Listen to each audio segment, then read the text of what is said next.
जीवन में कई बार मैंने प्रेरणात्मक बातें सुनी हैं और इन बातों को सुनकर इनमें निहित सकारात्मक ऊर्जा ने प्रभावित भी किया है। हमारे शरीर और आत्मा को यह ऊर्जा एक प्रकार की सकारात्मकता से भर देती है। जीवन का प्रत्येक कदम किसी न किसी प्रेरणा का ही परिणाम होता है। 2008 के बाद जीवन में एक ऐसा समय भी आया जब अपने आप को घने अंधेरे में घिरा पाया था। अपने ही कुछ निर्णयों ने मुझे निराशा की गर्त में धकेल दिया था। कोई काम नहीं था। तब मेरे पापा ने मुझे एक दिन कहा, क्या हुआ, कहीं कुछ नहीं जम रहा है? कोई बात नहीं, मुंबई में मेरे एक दोस्त हैं, उनसे मिल लो जाकर, बस वो जो कहे हाँ कर देना, बाकी मैं बैठा हूं। इस वाक्य ने उम्मीद दी। काम स्वीकार करने के बाद पापा से एक और सुनहरी सलाह मिली, बस टिक कर रहना। जीतने की आशा तभी रहती है जब तुम मैदान पर डटे रहो। पहले 4 दिन मैंने संघर्ष किया। नया वातावरण, नए लोग, पुराने स्टाफ ने भी बड़ा परेशान किया, लेकिन वो मैदान पर डटे रहने वाली बात गांठ बांध रखी थी और 5वें दिन से तो सब एकदम आसान हो गया।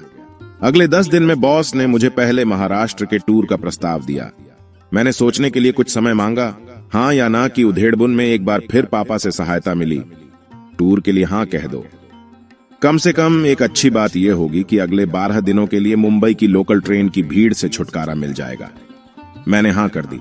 पुराने स्टाफ ने आपत्ति उठाई कि नए आदमी को कोई एक पैसा भी नहीं देगा।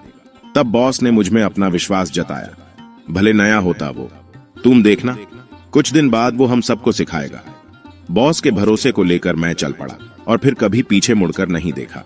ये भरोसा जताना भी प्रेरणा का ही अन्य प्रकार है, जिसका उपयोग कर एक बढ़िया टीम बनाई और इच्छित लक्ष्य भी हासिल किए। तारक मेहता का उल्टा चश्मा वाले चंपक चाचा ने कहा था कि व्यापार हमेशा कमाने के लिए नहीं होता है, कई बार ये रिश्ते बनाने के लिए भी करना चाहिए। चंपक चाचा का यह बेहतरीन विचार बाहर गांव के व्यापारियों के लेन देन को निपटाने में बेहद मददगार साबित हुआ। सर्वशक्तिमान ने जगत में प्रत्येक मनुष्य को एक समान बनाया है और प्रत्येक मनुष्य में सफल होने की शक्ति है। जरूरत है उस शक्ति को जगाने की।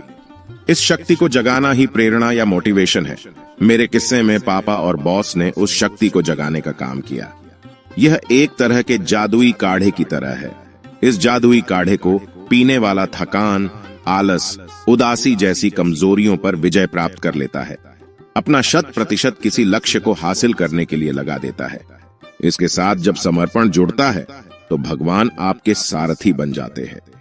कदाचित सबसे पहली मोटिवेशनल स्पीच का उदाहरण महाभारत में मिलता है, जिसमें हताश अर्जुन को युद्ध के लिए तैयार करने के लिए स्वयं कृष्ण मोटिवेट करने के लिए भगवद गीता गाते हैं।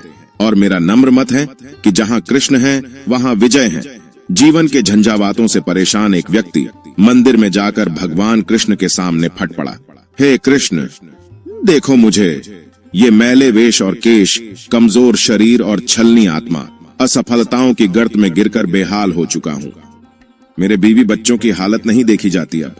हर दोस्त ने ऐसे समय में मुंह फेर लिया है। हमेशा मुस्कुराते कृष्ण सुनते रहे।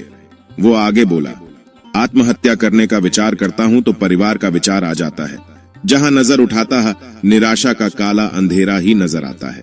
अब आप ही बताओ भगवान, हर दरवाजा बंद नजर आता है। ऐसे में अब कौन मेरा साथ देगा? अब मैं तेरा साथ दूंगा, कृष्ण ने उत्तर दिया। वीडियो कैसा लगा कमेंट जरूर करें।